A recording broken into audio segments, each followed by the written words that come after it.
Hola, ¿qué tal? Saludos cordiales. Nueva sesión de Profundidad de Campos en el canal del Senado de la República de Chile. Hoy día vamos a hablar con un hombre que representa a la región de la Araucanía, militante demócrata cristiano, tenía muchos cargos públicos. Senador Francisco Guanchumilla, ¿cómo está usted? Sergio, qué gusto saludarlo tanto tiempo. Así es, Bien, pues, senador. bien. Un agrado de saludar a un hombre de mil batallas. Ha sido diputado, senador, fue subsecretario de Marina también, entiendo, También secretario alcalde, intendente, alcalde. ministro, de Le todo. falta la pura presidencia de la República, no le falta. ¿Ah? Suficiente por ahora, digamos. Pero Oye, bien, Sergio, bien. bueno, usted sigue militando en la democracia cristiana. Sí, sigo militando, tenemos hartos problemas, pero ahí estamos. Mira, ya voy a cumplir próximamente 60 años en la DC. Ya. Entré de chiquitito cuando entré a la universidad, entonces en tiempo de la patria joven, así que llevo muchos años a cuesta ahí en el tema.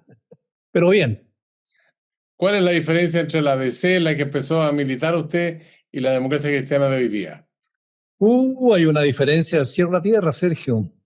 Era un partido grande, poderoso, emergente, con un gran mensaje y donde casi la mitad de los chilenos eran demócratas cristianos, con un gran presidente, Frei Montalva, con mucha esperanza de grandes transformaciones, con un mundo bipolar, con procesos revolucionarios en todas partes del mundo, con televisión en blanco y negro, recién partiendo.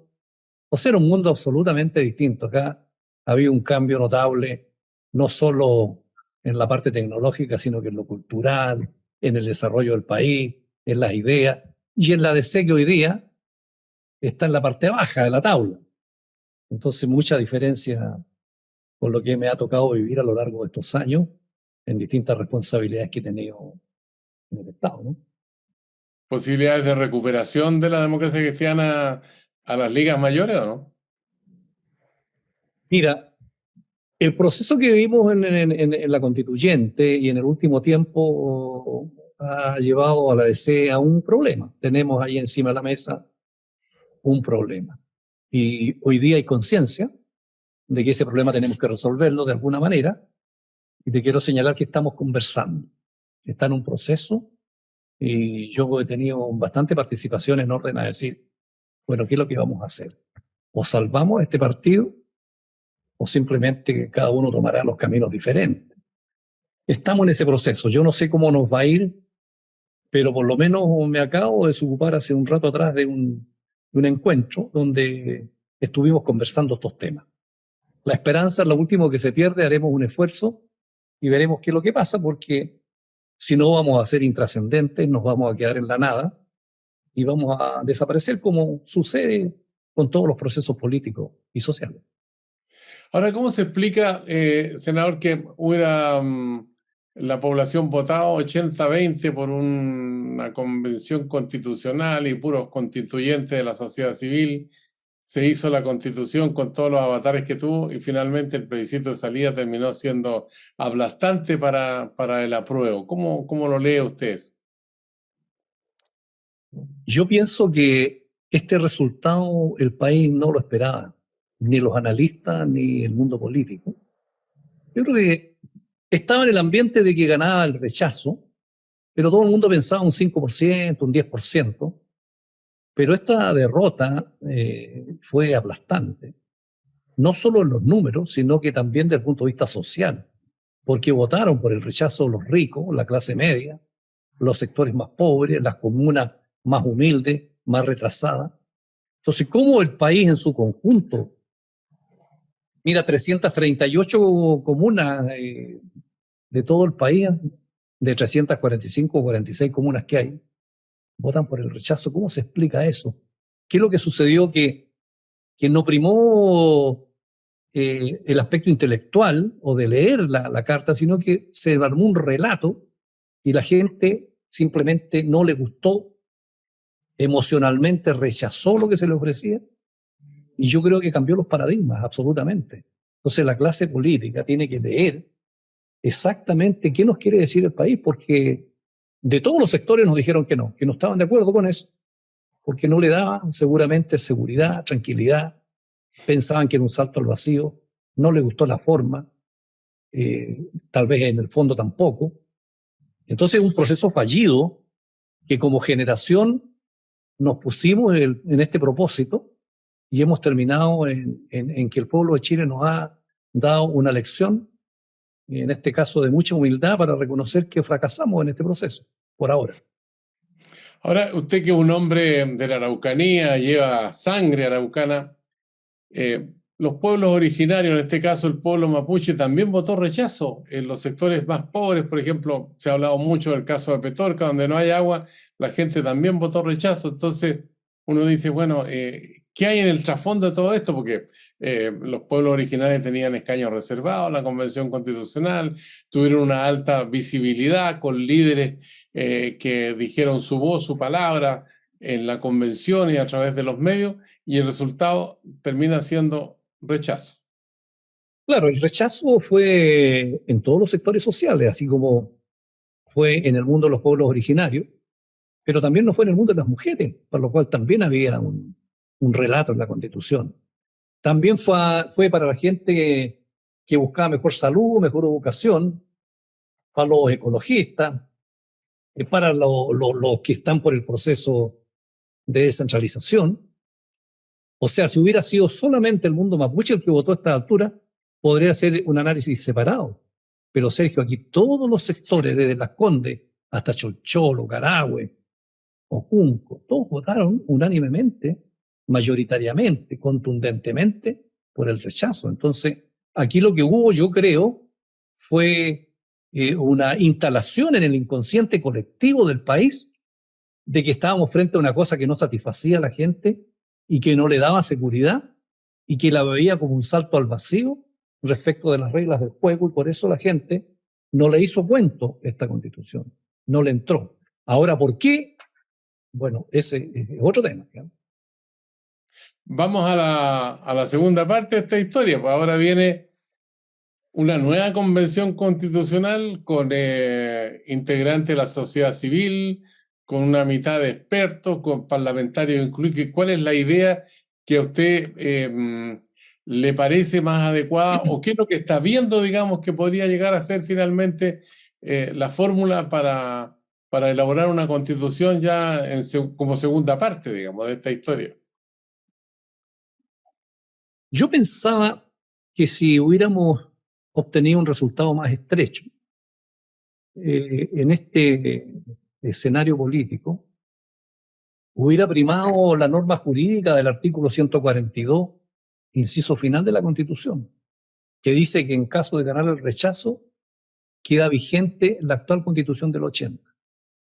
Y la actual Constitución del 80 contiene las normas en su articulado respecto de cómo hacer una nueva Constitución. Y por lo tanto, lo vigente sería que partiéramos que tiene que haber una convención de acuerdo con esas normas.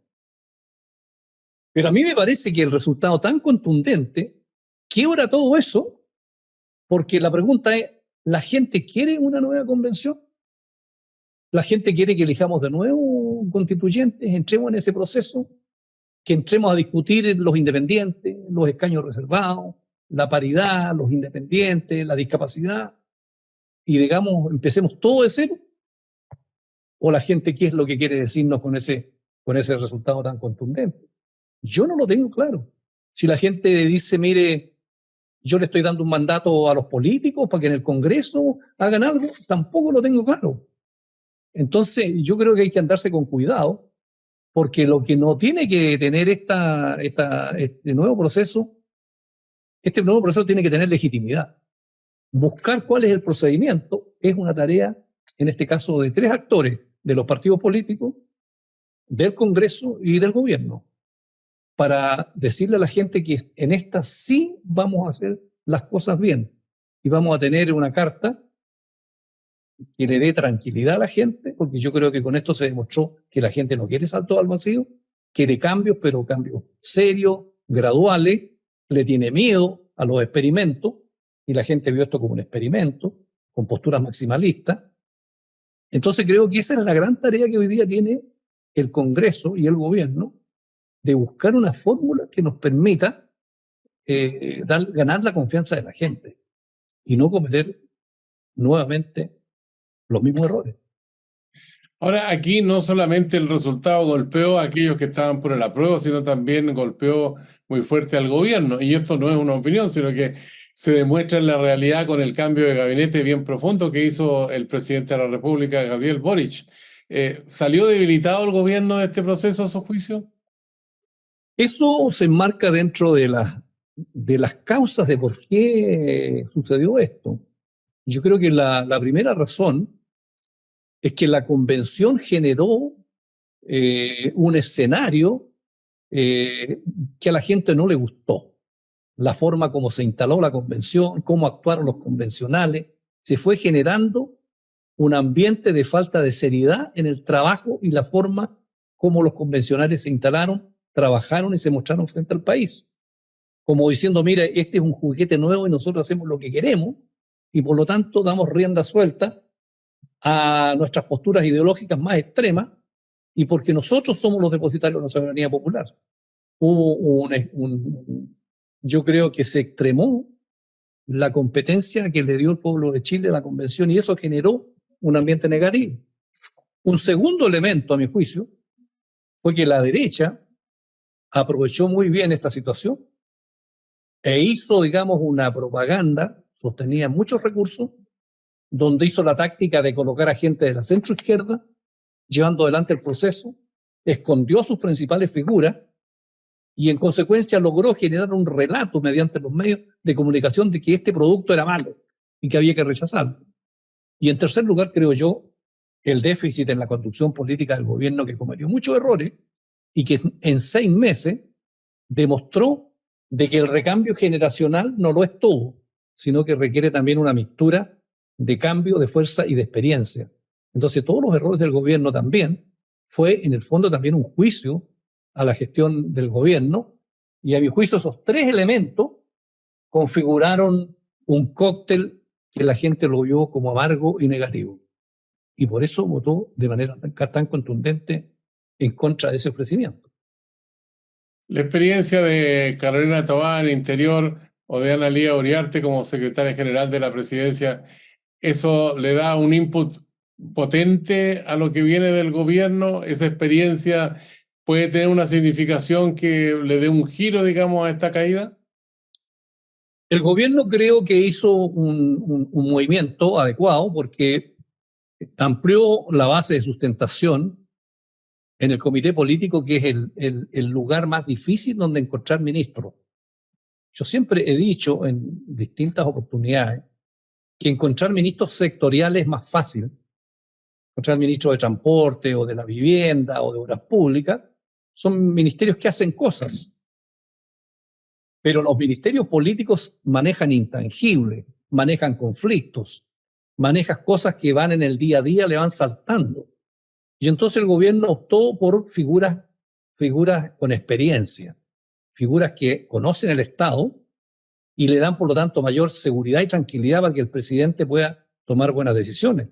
Evidentemente, Carolina tiene una carrera política, experiencia, además tiene formación cultural, formación intelectual, y Ana Lía también tiene un largo paso trabajando con la presidenta Bachelet y en distintos ministerios.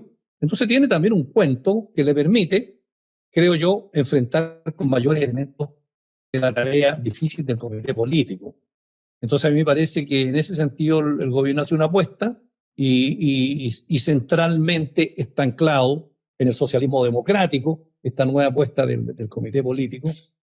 Y bueno, las cosas no siempre son fáciles porque le toca un periodo muy difícil, muy complejo, con un parlamento empatado. Entonces la tarea política que tiene Carolina con Ana Lía son desafíos muy importantes y no fáciles, a mi juicio. Uno de los factores de caída de Isquia Sichel como ministra del Interior, bueno, el primer paso que dio en función del conflicto de la Araucanía, con muchos periodistas acompañándola y con disparos que surgieron ahí en la zona y que finalmente se vio frustrado y provocó un gran impacto informativo. ¿A usted le preguntaron en algún momento si era conveniente ir a la Araucanía y en qué condiciones. Usted es un hombre que se comunica con la gente en la zona con mucha fluidez. Yo cuando asumí como intendente, a los 3 o 4 días fui a Temucuicui. Hicimos una cosa muy bien preparada, ¿no? Y fue una visita muy exitosa. Pero en esta oportunidad, digamos, yo me enteré por la prensa de esto, el gobierno no tenía obligación de consultarme a mí. Yo no pretendo eso. Yo, bueno, soy senador y no tenía obligación de consultarme. Pero creo que ahí Isquia y su gente hicieron una apuesta arriesgada. Y de repente en política se necesitan hacer apuestas arriesgadas de golpe, tal como yo lo hice, porque yo fui a Temucuicui a los 3 o 4 días. Pero creo que esas apuestas arriesgadas hay que hacerlas calculadamente. Por lo tanto, hay que hacerlas bien, prepararlas bien. Y yo creo que ahí la puesta en escena, los medios, los procedimientos, la estrategia, el diseño para ir allá, yo creo que no fue lo más adecuado. Aunque el objetivo de riesgo de ir allá, porque si le hubiera resultado, evidentemente que es que hubiera quedado por arriba, ¿no? Porque era una apuesta arriesgada. Pero yo creo que de repente los riesgos hay que calcularlos. Y en este caso le faltó, creo yo, una planificación un poquito más refinada en esa arriesgada apuesta que hizo. Estamos conversando con el senador Francisco Conchumilla, demócrata cristiano, representante de la Araucanía en la Cámara Alta. Hacemos una pausa, senador, para seguir dialogando aquí en Profundidad de Campos en el canal del Senado de la República de Chile. Volvemos.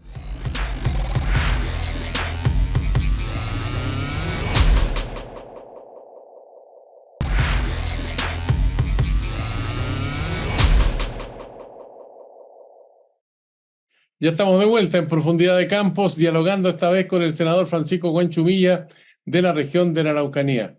Senador, muchos han dicho, oye, que venga el presidente, que el presidente vaya a la Araucanía. ¿Eso le pone o le quita? Mire, en términos concretos, yo creo que no le quita ni le pone, porque el presidente tiene sus ministros y sus representantes en la zona, y por lo tanto una visita del presidente no va a cambiar por arte de magia el escenario que se vive en esa región. Pero la visita del presidente tiene un efecto simbólico, tiene un efecto emocional, tiene un efecto de producir en la gente confianza, y en consecuencia el jefe de Estado tiene que tratar de ir a la zona, porque si bien es cierto que no va a arreglar los problemas de un plumazo, sin embargo la presencia de ahí genera, digamos, una reacción positiva, no solo en los funcionarios públicos, sino que también en el ambiente de la zona, de que el presidente está preocupado de lo que pasa, de escuchar a los distintos actores y no por intermediario. Entonces, sumando y restando, un presidente tiene que recorrer el país, tiene que recorrer las regiones, tiene que ir a las comunas para empaparse directamente y dar ahí mismo las órdenes que le permitan hacer rectificaciones. Así que yo creo que ahí el presidente está en deuda con la Araucanía. Ahora, cuando uno ve, por ejemplo, el cuadro que tenemos con Héctor Yaizul, que está detenido, va a ser procesado, que si el hijo ocurre lo mismo, y eso marca la pauta informativa de los medios, hay transmisiones especiales y todo eso, pero la representación que tiene, aparte del impacto que produce en esa dimensión que le señalaba, ¿qué relación guarda con el resto de las comunidades que forman parte del mundo mapuche en la Araucanía, en el Biobío y también parte de los ríos, ¿no? Sí, mire, en ese sentido, digamos que esta es una película que yo la he visto desde hace 25 años, cuando se quemaron los primeros camiones en Lumaco, el año 1997. Y los diferentes gobiernos han tratado este problema de la misma manera, con una receta que ha fracasado. Porque el mundo mapuche es diverso, como lo son todas las sociedades humanas en que no hay unanimidad. No existen sociedades humanas en que exista unanimidad. En el mundo mapuche hay distintas posturas frente a este método. La mayoría apuesta por el método institucional, la participación en las elecciones, en el Estado, pero hay otros sectores que apuestan por la vía de la violencia política. Entonces hay diferencias en el método, pero probablemente hay muchas coincidencias en los objetivos. en los objetivos del reconocimiento, de la restitución de tierra, de la justicia social, de la lucha contra el racismo, la pobreza, etc. La diferencia es en el método. Y en el método, la CAM y otros grupos llevan al Estado más de 25 años en este mismo proceso. Y el Estado no aprende porque cual mal doctor ve la enfermedad social y aplica la misma receta en estos últimos 25 años todos los gobiernos de los distintos colores, incluido este gobierno. Entonces no logra dimensionar la naturaleza profunda de este proceso que en Chile no es una cosa, digamos, que estemos inventando la rueda. Estos procesos se han vivido en países desarrollados, en otras partes del mundo, y se han resuelto. Pero Chile está al debe con el problema que tenemos en la macrozona sur.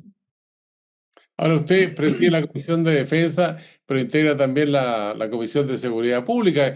Yo diría que ahí hay 12 puntos que son muy significativos, digamos, en la búsqueda de seguridad para la ciudadanía, tanto en la macrozona sur, pero por otra parte también en las ciudades donde la delincuencia ha estado presente con mucha fuerza, provocando situaciones que crean inseguridad en la población, al igual que en el sur. ¿Usted cree que este problema se puede resolver mediante leyes o se requiere un complemento que tenga otras características? Siempre se ha discutido, no solo en Chile, sino que en el mundo, la forma de combatir los delitos. Y entonces, en los últimos 300 años, la lucha siempre ha sido el sistema penal. O sea, la manera de combatir la delincuencia mediante el sistema penal, que significa leyes, códigos penales con tipificación de delitos, sanciones, tribunales, policía, cárcel. Ese es el sistema.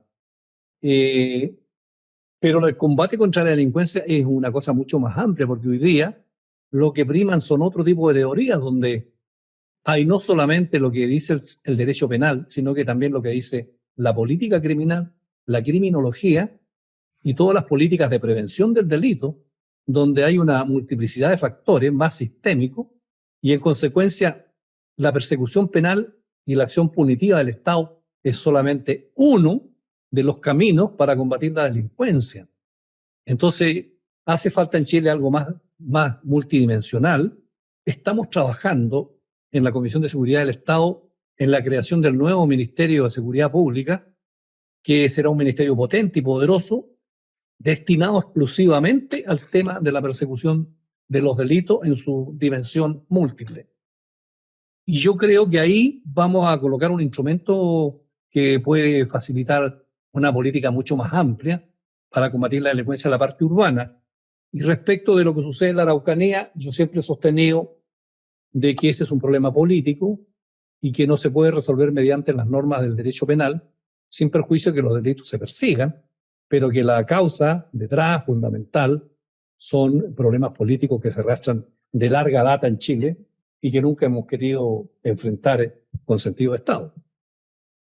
Hay sectores políticos en la Araucanía y en el Biobío también, en los ríos incluso, que piden más estado de excepción, más presencia militar.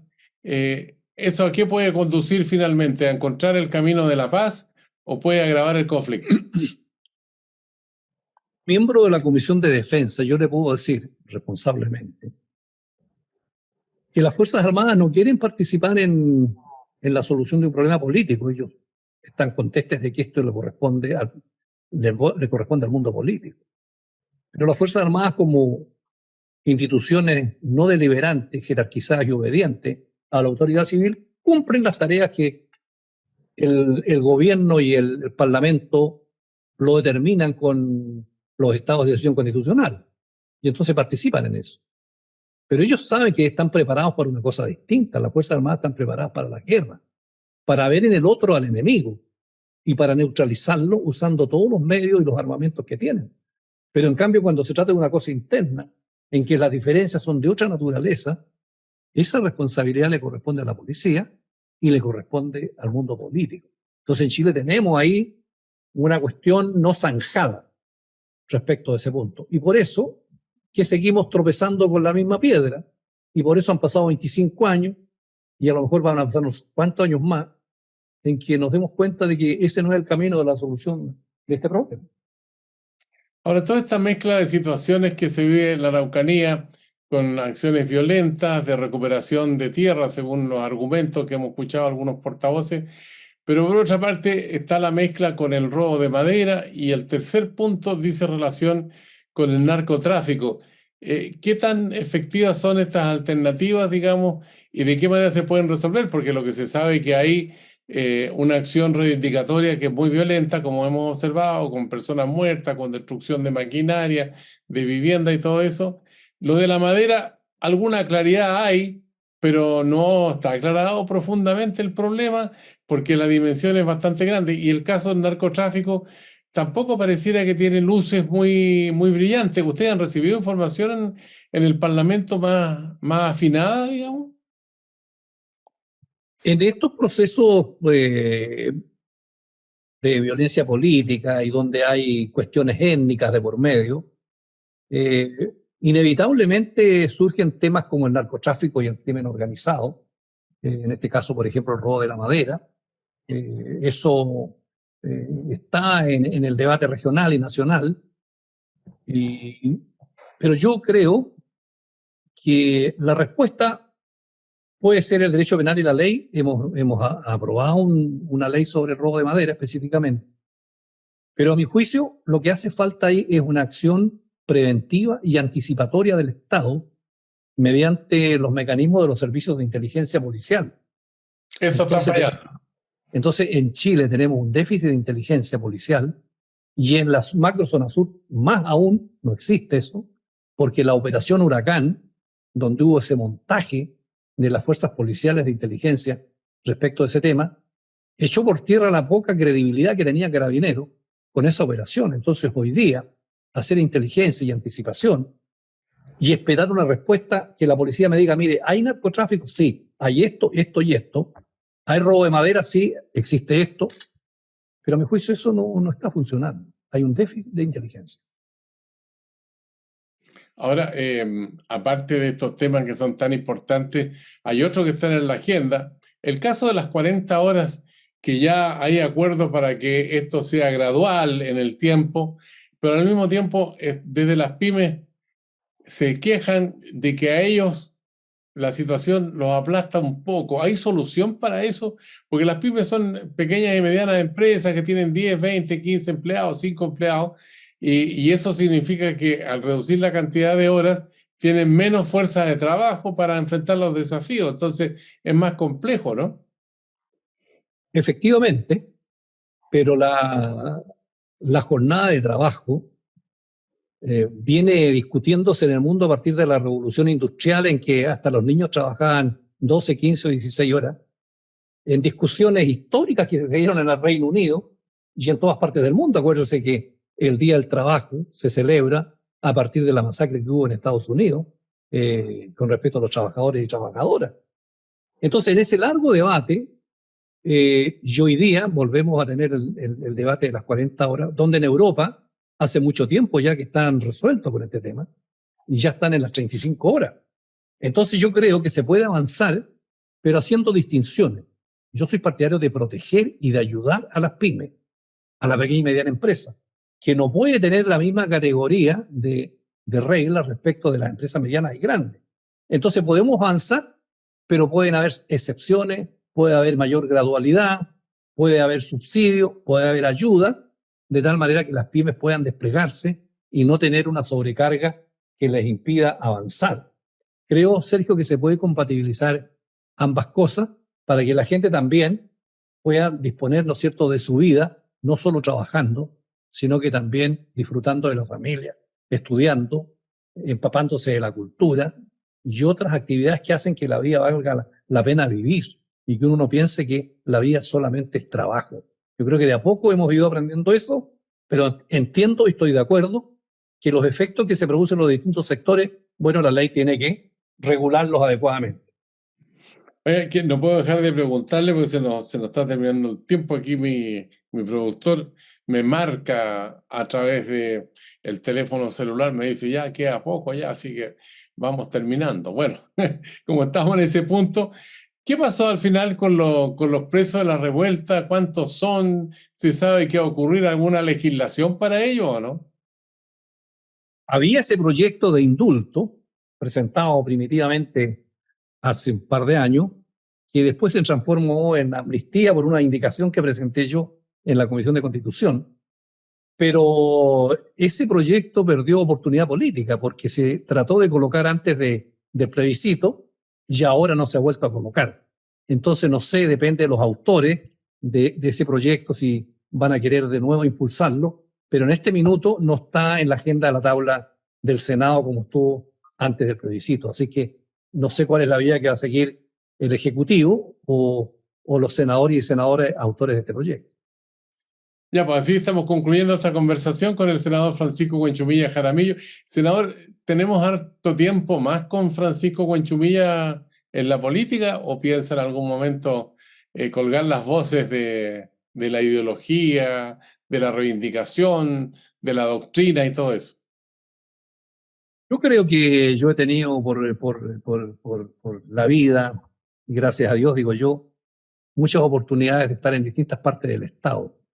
Proveniendo yo de un sector social, digamos, muy carenciado, y tal vez sea el político que más cargos ha tenido en el Estado, en distintas partes, ¿no? Porque lo he recorrido de forma completa. Y entonces en mi horizonte no está volver a postular a ningún cargo de elección popular. Quiero disfrutar de la vida, gracias a Dios tengo buena salud, así que espero seguir en la política, pero de una manera pasiva. Preocupado de los asuntos públicos, pero no siendo más candidato. Creo que ya es suficiente. Senador Francisco Huenchumilla, un agrado conversar con usted nuevamente aquí en Profundidad de Campos en el canal del Senado. Sergio, muchas gracias. Muy amable. Muchos saludos. Gracias a usted. A usted que sigue estas conversaciones en el canal del Senado, le decimos hasta la vista.